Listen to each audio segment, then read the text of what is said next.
Hi there, it's Polly here with Mr. Snoots. Yay! And yes, we've left you some reviews because I'm off travelling and hopefully you guys are getting the updates.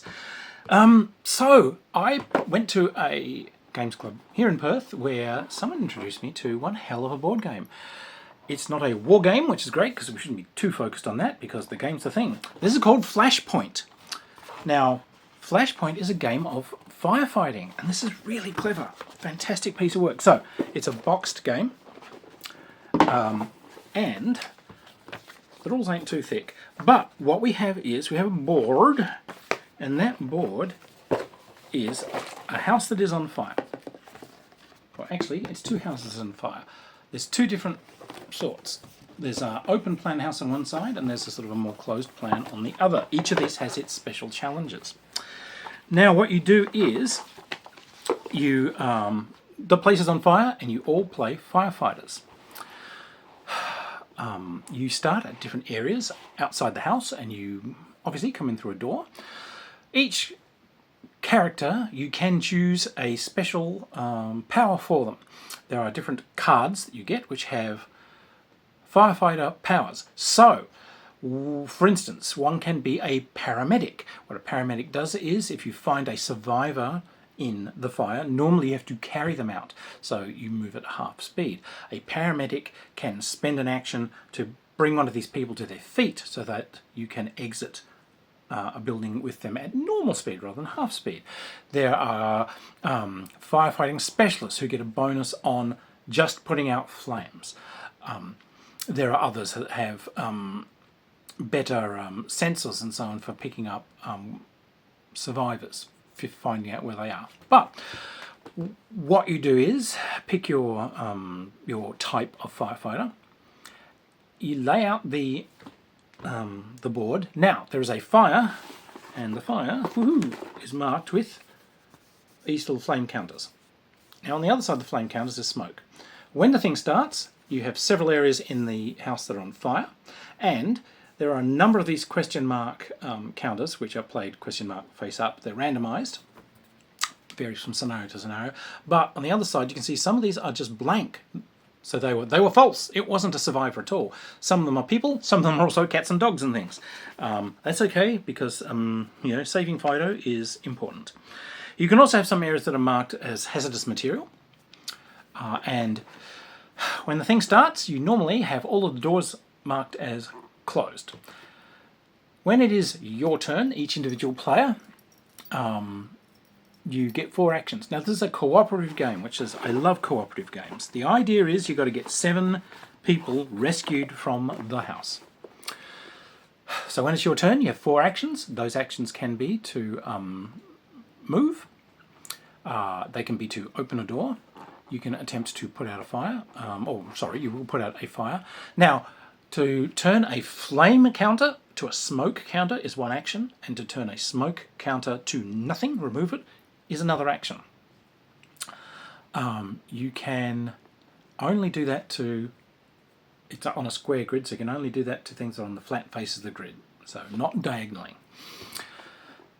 So what you're trying to do is look at the paths and, alright, find the survivor counters, reach the same square as one, flip it over, see if it's actually a rescuable person or if it was just a decoy.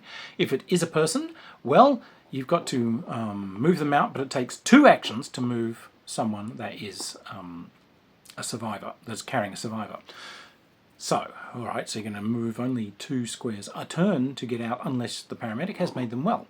So you can immediately begin to see some tactics. If you've got, say, 3 people playing, you might say, alright, tell you what, one of you guys go a paramedic, one of you guys go the person that's really good at figuring out which of these things are blinds, and one of us is going to be a firefighting specialist. The firefighter, he's just going to spend his time forging a path for you guys. So we're going to have this guy extinguish a corridor of flame.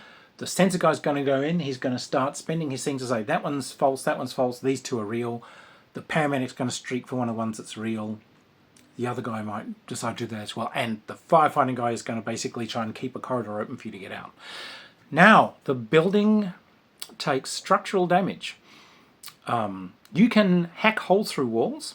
it takes 2 actions to start smacking a hole through walls. Walls can be can have damage to them, or walls can basically have a hole smashed through them. You have a pile of little black wooden cubes. This is the building structure. Every time something happens, like if you damage a wall or if you smash a hole through a wall, you take a cube out.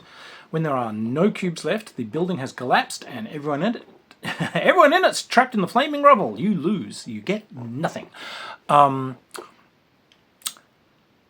the other thing that causes this damage is the fire. So when it is your turn, we randomize to see what the fire is doing. There is a grid system where you random generate an X, Y, bing, bing, bing, bing, bing, bing. And this is where a new smoke counter will land. One of these guys. Now, if the smoke that you've just generated lands on top of another smoke counter, woomph, they turn to fire. Any smoke counter that is next to a fire will turn into fire. So, if you have a scattering these things, a smoke drops onto another smoke, whoomp, turns to a fire, but there are other adjacent smokes, it can turn to a blaze that snakes through the building very quickly. But if the smoke counter that you've generated lands on a square that is already on fire, there is an explosion. Now, in an explosion, if that square has any walls against it, that wall takes a layer of damage. The fire then starts spreading across into any direction it can. If there are squares next to it, not diagonally, but in the normal XY orientation, that are not on fire, it then puts those on fire. It blows open any doors that these rows of fire encounter. And once again, if these things start fires and that touches on other squares that have smoke in them, they will turn to fire as well. If you've got survivors or firefighters that are in one of these smoke hexes which suddenly turn to fire, they're out. You have to basically start with a new character from outside. You're a casualty. Except for the survivors inside the building, they're toast. So as this thing blows open holes and things in walls, it's removing cubes of damage. You have to start splitting your time quite tactically between fighting fires and desperately trying to keep the amount of flame down to limit the amount of explosion that's going on, because otherwise the building's going to collapse and you'll all lose, and the dogged task of trying to cleave your way in and actually rescuing people and getting them out. Now, there are some options that can be added in. There is like there's a fire truck which can be driven around the outside and can essentially fire water in through open doors and open holes in the walls, because you can actually hack holes, into the outside walls. So you can try doing firefighting from the outside like that, should you wish. There's also an ambulance which can drive around and so on. They're not needed in the basic game, but they are there. There's also hazmats, hazardous material counters, and if a smoke counter gets onto a hazardous material counter, I think it's automatic flame. And if flame spreads into one of those things, it makes its own explosion. So you can get chained explosions. An explosion goes off, which causes a line of fire, which hits hazmat. Now there's an explosion where that is. So again, boom, boom, boom, boom, boom. Yeah, it can be. So, it can be spectacular. So, look, this is a really great little game.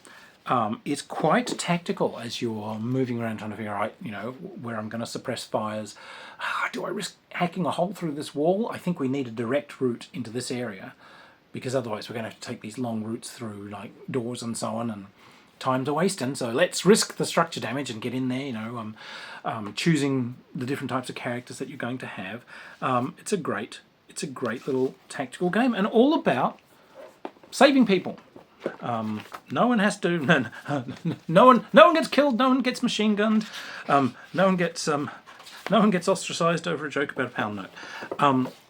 It's a great little piece of work. It comes with your cubes, your dice for rolling the XY location for flames. You've got your little firefighter counters. You've got your decks of cards of the different type of firefighters that you've got. So you've got guys that are immune to hazardous materials because they're like fully kitted up. You've got half a dozen different types to choose from in this basic game. Now there are some supplements to this which bring in more and interesting ways for things to set fire, to blow up, and to fight fires, and more characters and so on. You do not need them to play, but they do add in some extra layers to the game.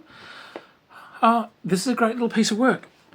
It was thoroughly enjoyable. We played many games, and it's got an excellent replay value. So it's not just like one of those games that you play it once and it's they're all kind of the same. So no, it keeps you going, keeps you guessing. A very clever piece of work. Flashpoint. Relatively easy to get hold of, so you can probably get your local game store to bring it in, or you can just find it online. Indie Boards and Cards is the creator. An excellent piece of work. Like I said, not a war game, so a bit unusual for this channel, but no, this is a great tactical game. I really enjoyed it. Hats off to the designers. They did a great job. And, of course, the first thing I did after playing it was immediately sit down and immediately, watch some firefighting movies. You got to... you got to watch Backdraft. You got to watch Backdraft. The Firebug guy in Backdraft is just so brilliant. Just so brilliant. Which just makes you want to play the game again. So excellent. So anyway, we had a good time, and I highly recommend the game. Yay! We will see you guys around the game table sometime. Meanwhile, we shall keep exploring far and interesting places. Yay! Okay. You want to push the button? He wants to push the button. Okay. Bye.